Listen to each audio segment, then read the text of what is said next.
Ren responds that it was due to an accident where her brother nearly drowned. The interviewer offers her condolences, but Ren clarifies that her brother had survived the incident. They discuss other life as a difficult to classify technology. Welcome back. Today I will show you a crime, drama, mystery film from 2017, titled Other Life. Spoilers ahead. Music like a heartbeat can be heard, along with a close-up image of a woman's blue eye. Blackness creeps inwards towards the center, then disappears. A kaleidoscopic blue and green image settles into that of a bridge on the ocean. Ren Amari and Jared Amari sit on the beach in black wetsuits. Ren asks Jared if he wants to go back into the water. He declines and asks if she is going to stay there forever, but gives in after Ren tempts him with the goggles and flippers. They both swim through the clear water. Another kaleidoscopic image settles into a view from a building window. Ren opens her eyes with a stream of black fluid dripping from her right eye. She is sitting on the floor, surrounded by empty plastic eyedroppers. A countdown clock shows that other life will go live in a little over 6 days. Voiceover begins from Ren sitting in an interview with the TDA, a drug administration. An interviewer comments on her exceptional academic record which ended 4 years ago. Ren responds that it was due to an accident where her brother nearly drowned. The interviewer offers her condolences, but Ren clarifies that her brother had survived the incident. They discuss other life as a difficult to classify technology. Ren describes it not as a drug, but as a biological software that allows one to program new memories, indistinguishable from reality on a chemical level. Ren visits her brother in the hospital. He is in a coma. She sets up a laptop and headband device to read his brain waves before she uses another eyedropper to drip the black fluid into his eye. Then, Ren is on the train, where she declines a call from her dad, Robert, before arriving at a busy workspace. A coworker, Byron, tells her to clear the approvals in her queue. Back in her other life, Ren jumps out of a plane and parachutes to the ground before she wakes up in a testing room with Byron. A cutback to the interview reveals that Ren's father has been vocal about the potential dangers of prolonged exposure to her technology. He fears physical symptoms could include seizures and brain death. Ren confirms that there are risks, as abuse of any substance could be risky. Ren describes her technology in a voiceover as she tests a hiking experience. She describes it as a script that the brain follows like it would any other memory, using pieces of the subconscious to create a perfect day.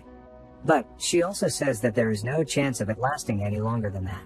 Ren tests a snowboarding experience in which she climbs a snowy mountain before snowboarding down. But the experience repeats, returning her to the cabin at the beginning of the day. She finds herself stuck as the setting warps and changes around her until Byron manages to get her out. By the time he does that, she had already gone through 6 days inside the experience. She insists she can fix the code and that they can still use it, because the snowboarding experience was going to be a big seller. At a sales meeting, Sam, the co-founder of Other Life alongside Ren, presents the idea of Other Life to potential buyers. He talks about it as buyable free time in which one can experience full adventures before work or on their lunch break. Sam explains how Other Life was more than a simulation and could add years' worth of experiences to someone's life. He finishes the presentation by asking the clients what they would like to do with their other life. When Ren arrives, Sam introduces her as his co-founder and asks her to explain some of the science behind the technology. After the meeting, Sam and Ren disagree about what the company needs going forward. On her way out of the meeting, Ren encounters Danny, who was waiting for a date she had forgotten about. She apologizes, but says she has to work. Back at the interview, the interviewers read out loud from reports about how users can end up dissociating from reality. They state how such an experience could seem isolating. Ren and Byron work late that night to debug the snowboarding experience. The countdown clock shows Other Life will go live in about 5 days. Ren finds the error in the code and tests the new version without issues. They continue to work late, and Byron asks about the number of tests Ren has done. She tells him 482, which he compares to living about 20 days in Other Life during one real day. Danny comes in to deliver a report Sam had asked for on the long-term use of Other Life. Ren reveals she did not know about it as she reads it. She also asks Byron not to go to Sam behind her back. Byron thinks that the recursive glitch that they've been getting could be the key to longer simulations. He and Danny decide to go out for drinks, but Ren stays behind to keep working. She runs the swimming simulation with her brother again, and is again surrounded by the empty droppers from her tests. She records the result of her 340th test and states that it still needs more testing. The interviewers discuss medical applications of Other Life for brain and memory disorders, along with the potential moral issues considering that it puts ideas into people's heads. Ren insists she has no other applications in mind. Ren returns to her brother's bedside to try other life on him again. His eye twitches and she feels hopeful. When a nurse comes over, she hides her tech and asks him about it. The nurse reveals that things like eye twitches do happen sometimes. She leaves, goes home, and looks over the data. Byron and Andy call her about what she's missing during their night out, and she gets an email from her father about withdrawing her brother's life support. The next day, Ren visits her dad at the college campus where he teaches. They discuss other life, its morality, progress, and how it could help her brother. Her dad is worried about a glitch, but she continues to insist that it's just bad code. He insists that depression, anxiety, and other mental conditions could also just be bad code, except the brain is more complicated than that. Ren accuses him of giving up on her brother and claims that if he's conscious in there that he just needs a way to get out. Her dad states that he could unplug her brother without her consent and is merely asking for her support. Ren goes to work, angry. She asks another coworker named Cass for help with taking her files out of the system. Sam and Byron notice that the amount of nanite stock they've been going through is much higher than her reported tests. They ask what simulation she's using, but she won't tell them, just saying it is still experimental. Byron leaves and she talks with Sam alone. He proposes the idea of using other life as a prison, to rehabilitate people and allow them to live out their sentences in minutes. But Ren refuses and Sam gets angry, shouting at her to get back to work on the actual product. She leaves and runs into Danny outside.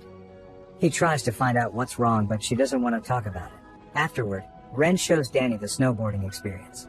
They talk about how everything, including memory, is a chemical. Danny talks about how he did not expect the experience to feel so real. Then, as Ren checks her phone, Danny grabs another dropper from her purse and tries it, thinking that it was another of the same snowboarding experience.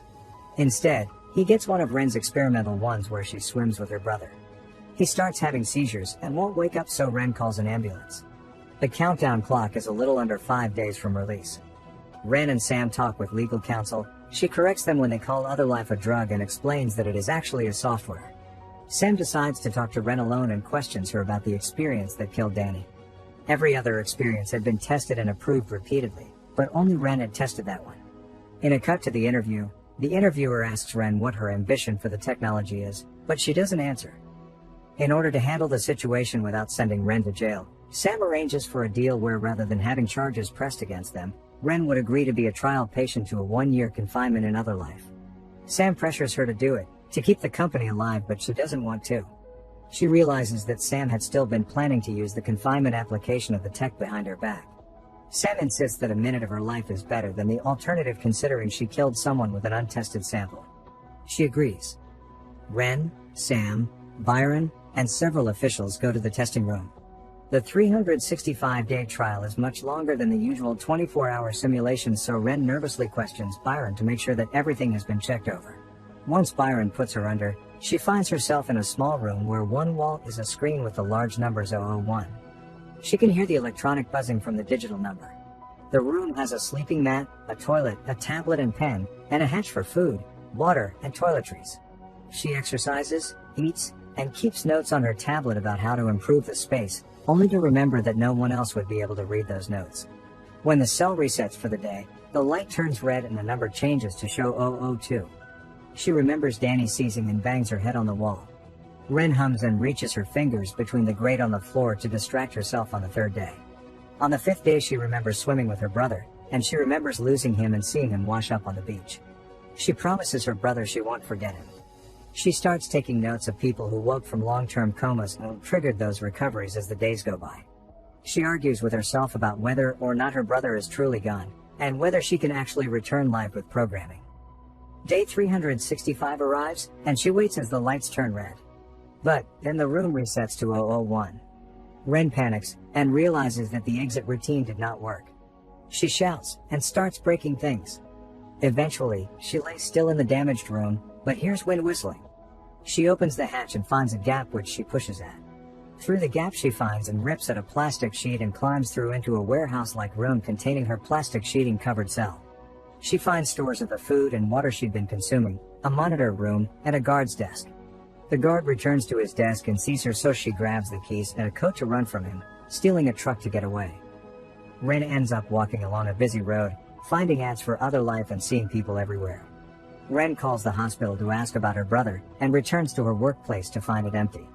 She buys some new clothes and sees a magazine cover with Sam's face. She goes to the police and they find that there was a missing persons report filed for her, but that she was also listed as having residency in Italy for the past year. She tries to tell them about what happened with Other Life, including the fact that she was the co-founder. But the police don't find any evidence of any charges filed against her. When they go to check out the cell, they find nothing but remnants. She checks her apartment, but someone else has been living there for the past year and the attendant at the front desk won't let her check for her stuff. Meanwhile, Sam arrives, promising that he had come as soon as he'd heard and wanted to get her somewhere safe. The attendant at the front desk does not let Sam into the building and Ren tries to avoid him. She eventually manages to sneak out without Sam seeing her. Ren goes to find Cass for help, who lets her in and gives her something to eat. Cass reveals that the other workers thought that Ren had cashed out and left to go to Italy without saying goodbye. Ren also finds out that Danny didn't die, and sees him again. Ren, Cass, and Danny gather at a restaurant where Danny talks about his experience in the swimming simulation, where he felt like he was drowning. He woke up in the hospital, but was fine after a week of testing. The launch of Other Life also went well, confinement being a backbone of the company with proposals for some sentences to last decades or even centuries. Ren decides that she wants to get to the bottom of what happened. Danny tries to encourage her to run or tell the media. Ren reveals that she registered her dad's patent, which he refused to use, with hope of helping her brother. But that patent had now been stolen by Sam. Using Cass's ID badge, Ren and Danny sneak into the Other Life building to look for Ren's data. They find Byron's office and Danny holds him back so Ren can use his terminal. She finds her hard drive and takes it back, but Byron manages to alert the authorities so Ren punches him and they both leave. Danny and Ren manage to escape, but Cass is captured by the authorities. Ren explains that they will need an Other Life printer while they drive away, but since the Other Life building has most of them, they leave the city to get to the one at Robert's house. When they arrive, they find the house empty, so Ren gets to work. She wakes up the next morning at the desk, and she and Danny take a moment to take in the location as they have breakfast. Ren goes to talk to him and tells her dad about how Sam stole her work. She also realizes that her dad was the one who filed the missing persons report. Returning to the printer, Ren explains her swimming simulation. She says that when Danny took it, it gave him the experience of being underwater and he drowned, subconsciously choosing that option for how the simulation would go. Ren's intent when designing the experience was to create multiple branches to give Jared a choice, and an option where he could get out alive and thus wake up. Her version of Other Life was one with the option to rewrite memories, which was dangerous and drug-like. She also expressed worry that the company would eventually refine it to that same point. Robert says he'll call the TDA to raise a safety challenge, which will tie Sam up for a while in a review and give them time to finish it. But Ren prints the experience and insists that it will work when her dad asks if she had already finished it. She goes to the hospital to give it to her brother. After a few moments, he wakes up and Ren is happy, but then he begins to seize uncontrollably. Ren hesitates, crying, then finally pulls the plug. She stays by his side at the hospital into the night until Sam approaches her. He describes seeing how Jared had made a decision to live in a dream world rather than wake up. Ren starts seeing flashes of the testing room, of people shouting and confused, and of Byron telling her to wake up. The hospital disappears and she returns to the beach yet again, alone, and realizes that she's still in her other life. She walks into the water and lets the waves crash over her. The water shifts to kaleidoscope imagery with distorted voices, eventually turning red. Ren wakes up in the testing room and punches Sam before trying to destroy the recording. She eventually calms down and sits with T as she thinks about her brother and her interactions with her dad and Danny while in the experience. She answers the ambition question in the interview that she wants to give people a special chance at a kind of life they might not know otherwise. The interviewers approve the programming for public consumption. Sam and Ren talk where she apologizes for punching him and tells him she wants to withdraw from the company to focus on research and development. She would leave the company with Sam but would keep the patent. This angers Sam, and he throws something from his desk once she leaves.